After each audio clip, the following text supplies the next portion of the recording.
on, guys? What's going on, my man? How you doing? I'm doing all right, man. There's a lot going on. Yeah. We've been dealing with COVID. We've been dealing with some protesting and some just issues and stuff like that. But we ain't gonna scratching into that too early. I think what's probably useful is kind of like to just decode, kind of what's been going on, even while we sitting here. David, is this your first time like on a pod? Yeah, it's my first time on the podcast, man. Wow, It's exciting. first time, man. Yeah. How you feel? Feel good. Feel very natural. Good. It's good. I like it. Yeah. You, as we continue to like get into it, you gonna feel open it. up, man. You gonna start to yeah. How many podcasts have you been on? Man, I can't even count. Really? Yeah. Yeah. Tons. Yeah, it's been a lot. I can't even count. Yeah. Yeah. BJ, You have a podcast, so facts. yeah. Facts.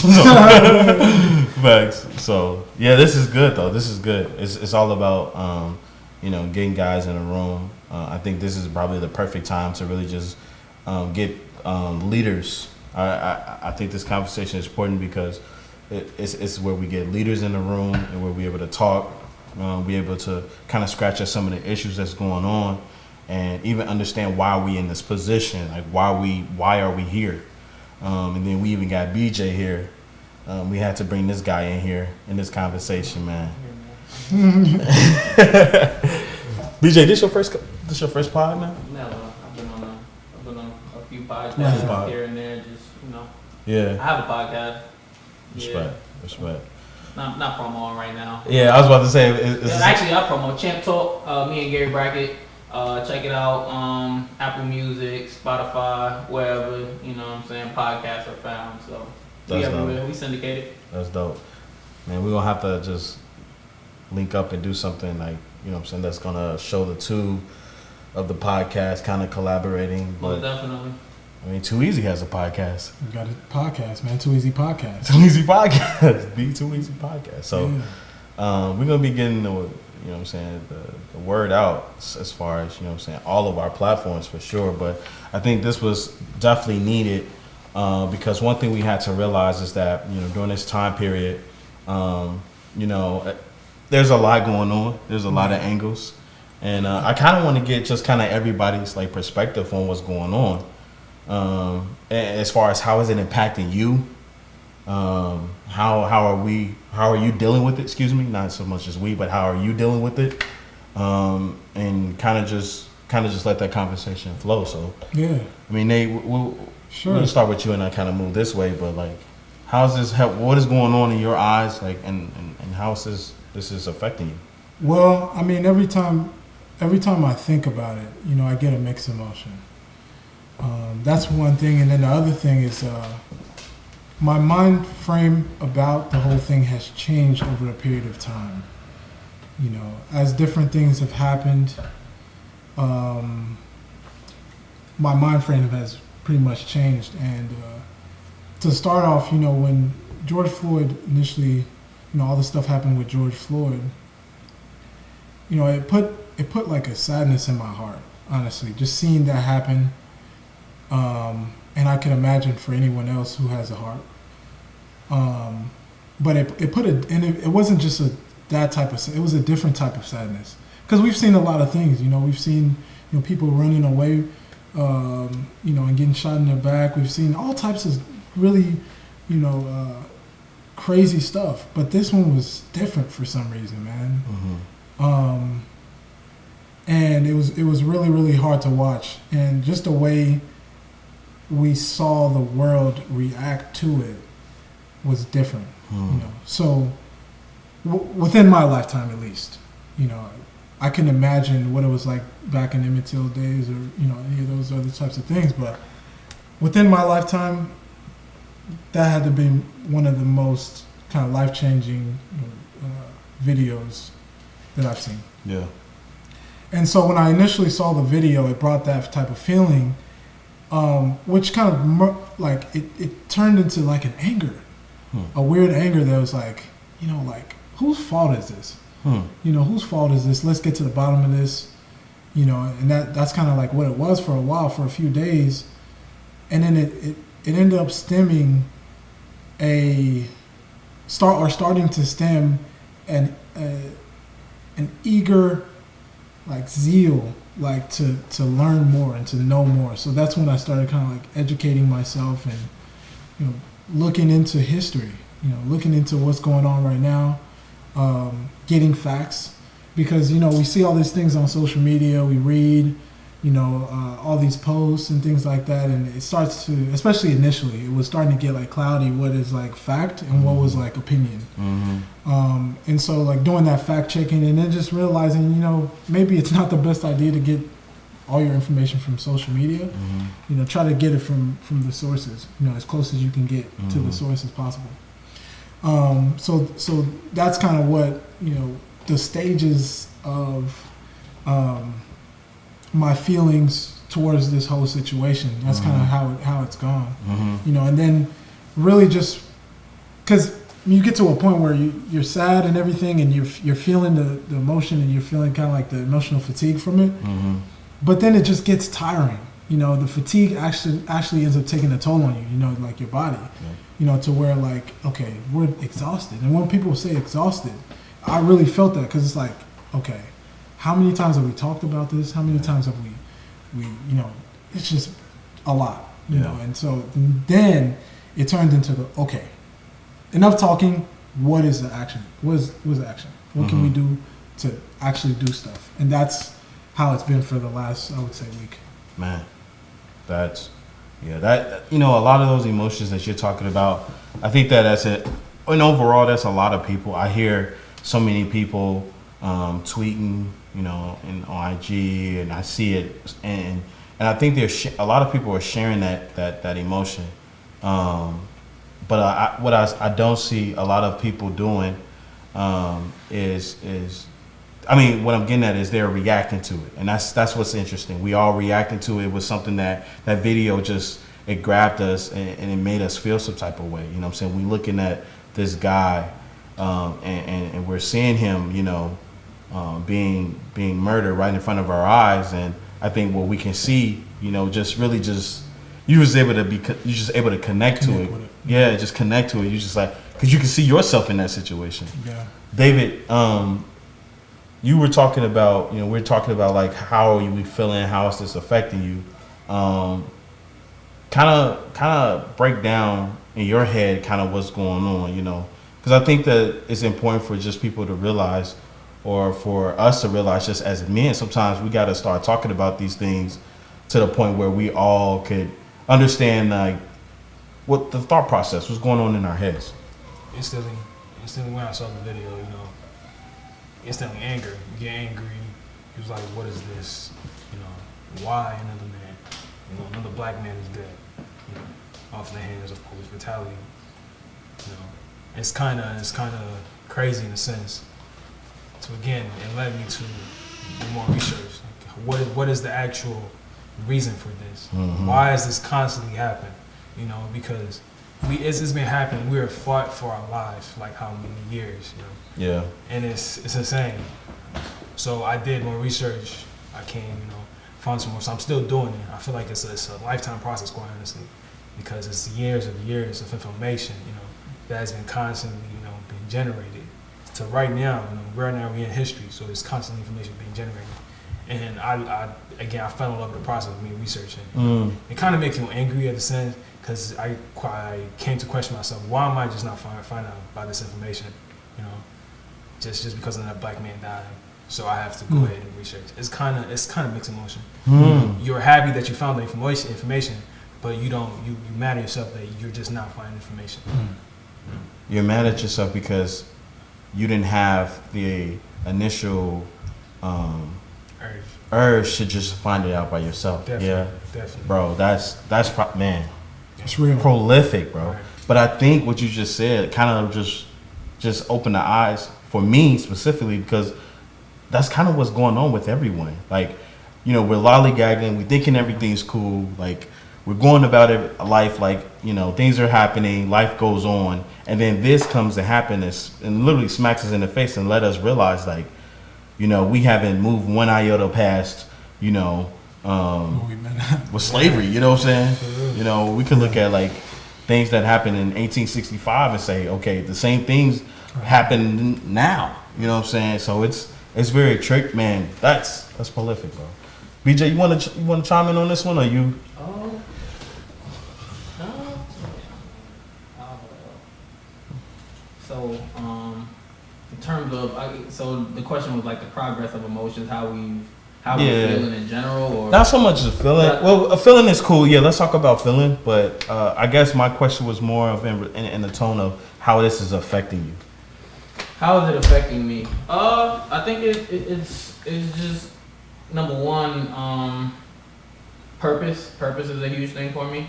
I definitely feel like I have a renewed sense of purpose. There's a sense of urgency that I did not feel pre-COVID and now pre-BLM, like you know what I mean? I guess the re-sparking of this whole movement and engagement. For me, I am at a point where I've always felt like the work that I do is very integral, or it will be integral to like the growth and development of my people. And so when it comes to this, when it comes to BLM, and I guess the need for, because in my space, I'm a media producer, I'm a content creator, the need for our voices to be heard, the need for better channels for information, the fact that there is no third party or alternative news source that we can all look towards. We're still looking at Fox, we're still looking at CNN, we're still looking at the sources of information that, you know, are being controlled by, for all intents and purposes, the establishment, if you will. No, facts. For me, that's very scary. And so now again, that renewed sense of purpose, agency, is definitely there for me. I think that's probably like the biggest feeling that I have right now. I feel like I need to go do something. I feel like I need to be a part of this. And I feel like I'm really to your point, like I'm mad at myself because I've felt like this since I graduated from college, 2016. Like I started the Prep Boys. I started the whole content platform. I knew I wanted to help people with my content. I knew I wanted it to be a source of information for all things. I mean, PREP stands for Professional Resources for Entrepreneurial Development. And so like for me, it's always been, the goal's always been to be a resource for progress. And now that purpose is just renewed. I feel like I'm making up for lost time, and at the same time, it's never too late to start. It's never too late to get back on track. Right. And I think that for all of us, that's how we kind of need to look at this. We all have a part to play in this movement, a part to play in this world, and how it changes. So we all just kind of got to own up to it and make sure that we're doing our part every single day to push the needle forward, even if it's only a little bit. For sure, man. Bro, that's been the main goal. I think that's even why we're here, is basically we thinking about how to take all of the instruments that we use daily, being in architecture, we understand that, we're trying to provide the design for a better world. But how do we design for a better world when, we're constantly as a black community being smacked in the face by, so much just pushback, and that's on police brutality. Because I don't think the issue is just what we see today. Police brutality is just what we see, but there's a lot of underlying issues, and one thing that, like, my goals is, you were talking about your purpose. The biggest thing about purpose is when we understand, what that is how do we use that as a true instrument to help people, So now we have voices, we have podcasts, we have platforms, and it's time for us to wake up and start using them and putting them to use in the most accurate way. And so in this podcast, what we gonna really do is, my goal is to use this as a place where we can inform each other. You know what I'm saying? There's a lot going on, man. Like, for example, I was reading this book, man. You guys can tell me what you think about it. I was reading this book, and it was scratching at some of our history. and it was basically looking at how a lot of the things that we are going through or we're set to go through kind of has this predated history to it. And so what's going on today is kind of like sort of the end result to it. And how it was phrased is that we've been derived from the beginning. We've been doing the loins of our spiritual father, and then our long distance father Abraham. And because of that, that made us understand that we have relation to being children of Israel. And I know that's a conversation that's really shaky right now because it brings up so much. I'm not going to use the word contradiction, because when we use the word contradiction, that can kind of like or conspiracy. That's conspiracy is the right word. It can bring up some some interesting thought process is what I'm saying. And one thing that I want to do in this conversation is I want to talk about how you guys feel about that, because that's a wave right now that's really just people are starting to wake up to. So like how are you guys feeling about that? And I know we've talked about the book. The book is called Into Egypt Again with Ships. We have friends and associates that are coming up that are waking up to this. But how are you guys feeling about that? Well, for me personally, it's something that I've always, had in the back of my mind. My dad used to tell us, even Igbos, my last name is Eze, and I'm from Nigeria, from Igbo land, and my pops used to tell us that we're directly in, what's the word I want to use? Our culture is directly like derived from like Hebrew, yeah. So it has Hebrew roots, and that's fact. If you go do the research, you see the ties. So that's something that's always been in my mind.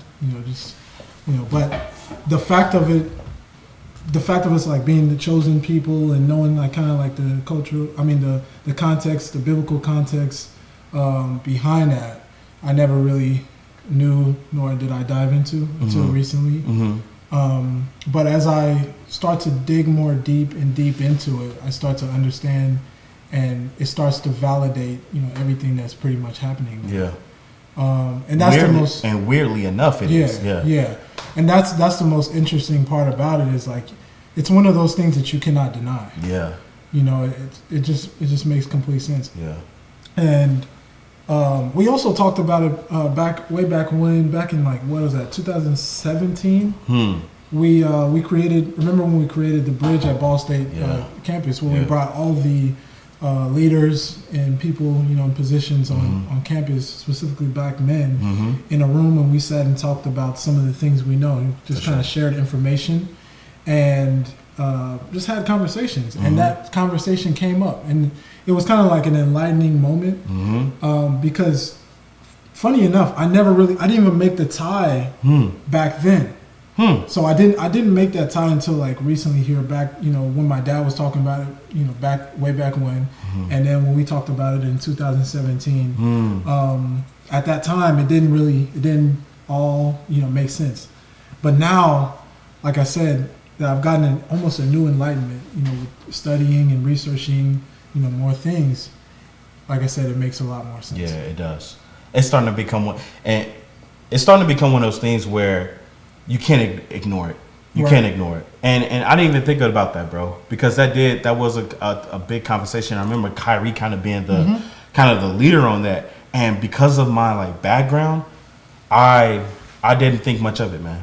I'm not going to lie, I didn't think much of it, and the reason why, because quite frankly, I have been taught, like just like a lot of people, we've taught in one direction. So we're taught that we're in this situation because hey, we were just this economic benefit for white people, for the Europeans. When they came and got us from Africa, we were just easier to commoditize on, and that made the most sense at that time. And then after we got here, we underwent 250 years plus of slavery, and then boom, Jim Crow, and whatever else.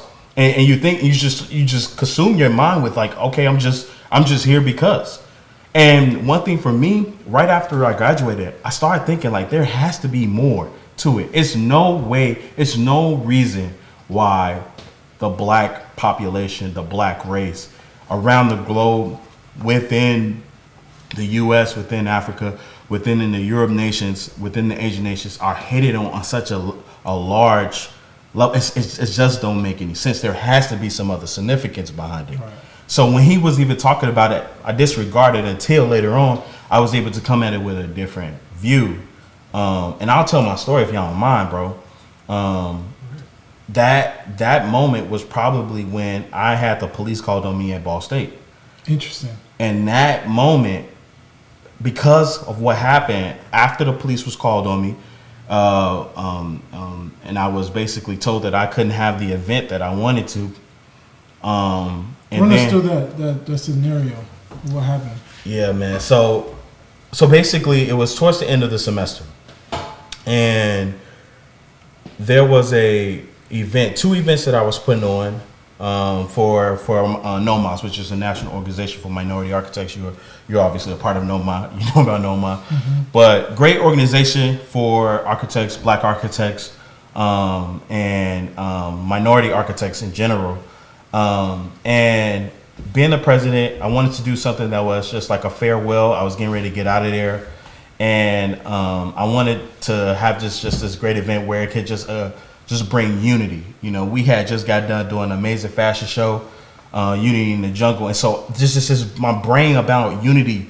That's all I could think, and still even to this day, that's all I think about. But during that time, that's what I was more consumed with. So having an event, it was basically a barbecue outing.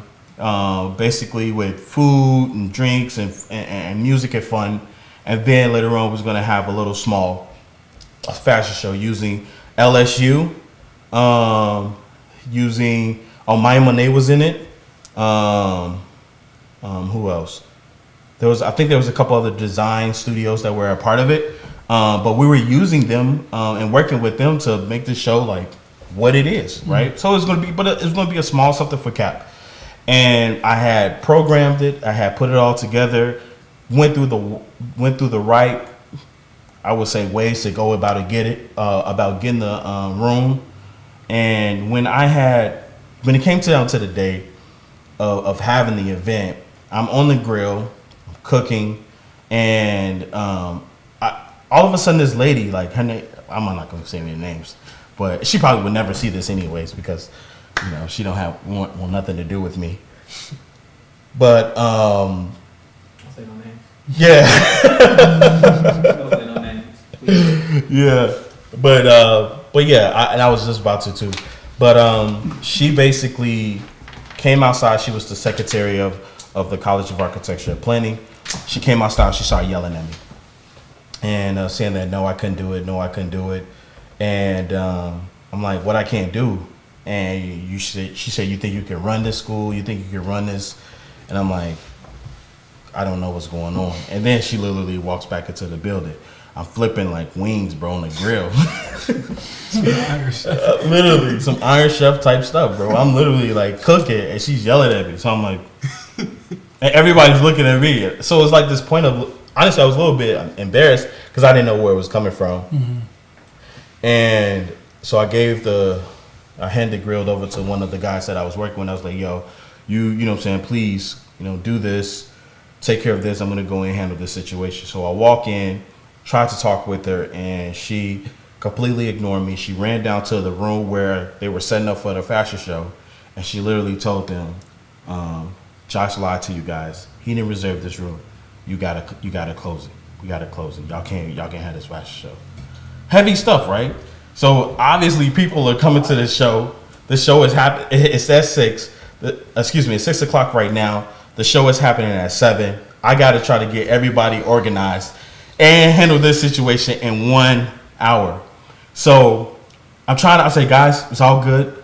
Let me go ahead and handle this. Y'all continue working, right? Mm-hmm. I sneak that in. Continue working, you know what I'm saying? Because I'm gonna work this one out. So I go into the office where she had stormed off into. I'm like, look, there's a problem. This is how I laid it out. There's a problem, obviously. Let's get to the solution as quick as possible. So at first she's ignoring me. She's on her phone. She's ignoring me. So I'm like, yo, like, How do we get this problem resolved? You're telling me I can't have this room. I went through the right, way to reserve it. What's going on? Well, she tells me, I guess I got something out of her. She was like, well, you think you can have this room or whatever. It was kind of just like this like, it was just like this, like, she versus he type of energy. You know what I'm saying? Like, and then it became, but then after that she versus he type of energy became like a color. It was a colorism. You could tell by like the ignoring me, and she was on her phone, so she wasn't taking me serious. And so what I did was I was like, look, we could both be adults here and handle this situation like adults. Well, quite frankly, that didn't roll over too well for her. She didn't like the fact that I said that, and because of that, literally, she started yelling at me, "Get out of here! Get out of here!" Like going crazy, Wow. Bro. This is at a university, so like I'm like, how am I supposed to handle this situation? Right. So I'm like, look, I understand you're upset. She's yelling. She's at the top of her lungs yelling. So I was like, you know what? Let me get out of here. I got my student advisor on the phone. I was like, man, hey, I don't know what's going on. I don't know how to handle this situation. Things are going on. Dude, I'm telling you, as soon as I got him on the phone, I started explaining everything. He was like, yo, let me go talk. Like, give me the phone. Give the phone to her. Let me talk to her. So I'm walking to go get the phone to her. A police is there. Wow. What did she say? A black person is trying to beat me up? Like, how did he get there that fast? Right. So he's there in the office with her. I'm shook, by the way. It's like, whoa, like how did Zoo get here this fast? Give her the phone. Tried to give her the phone. He wasn't having it. He was keeping me from out of the office. There was no violence going on. And then move on. I bring somebody to kind of like help facilitate that situation, to kind of get that situation to like just like ease out. And another officer pulls up. So we got two officers for a situation that's just trying to get into a room. Wow. Racism at its best, by the way, right? Right. So they're saying they're trying to protect her. They're saying that basically like I could have been violent, could have been violent, could have attacked her. So they're trying to protect her. Fast forward, basically they close the whole operation down. They tell me I can't do it. They locked the room, and they escorted her out to her car. And at that moment, I felt powerless. At that moment, I felt like I literally like, bro. You remember, bro?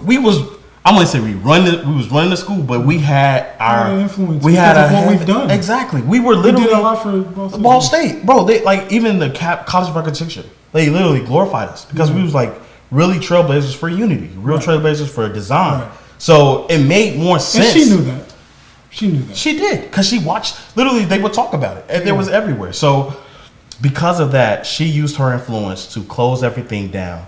But I felt powerless, bro. And I was like, there has to be a bigger reason to this because this stuff is constantly going on. And at the time, like, our mentor, his son had been arrested. The Trayvon Martin situation, it had happened way before then. But that energy was still going on. Like, people that had been killed by police officers. And so in my mind, I started thinking, like, there's something bigger to this. And so I started... Then that's when I started kind of just breaking into my history, trying to figure out who I am, and yeah, bro. And then that's when I was able to understand, like, oh, we are in this position because of our ancestors' behavior to God. Mm-hmm. This is a conversation that I'm very excited to have, but this is a conversation that I know it brings up a lot of, what I'm saying, just uncertainties. But it's based, but I know for sure it's based off of educating. So when people start educating themselves, then that's when these things start to make sense. But I was looking at a documentary. I think we all shared this documentary between us, and I want to talk about this. Let's talk about the wealth gap. Yeah, this is another big problem. The same. Because we gotta understand, and what we're doing is I want to break this down on so many levels. Because not only are we dealing with a spiritual level, we're dealing with something with economics. Economics basically, it's the reason why we are, and we trying to push ahead, by the ways, but we're constantly pushed down. And so we seen this documentary called, what was the name of that? It's called Explained: The Racial Wealth Gap. Yeah, Explained. Yeah, it's a series to where they explain certain things. And in that episode, they were explaining the racial wealth gap in the United States of America. Yeah.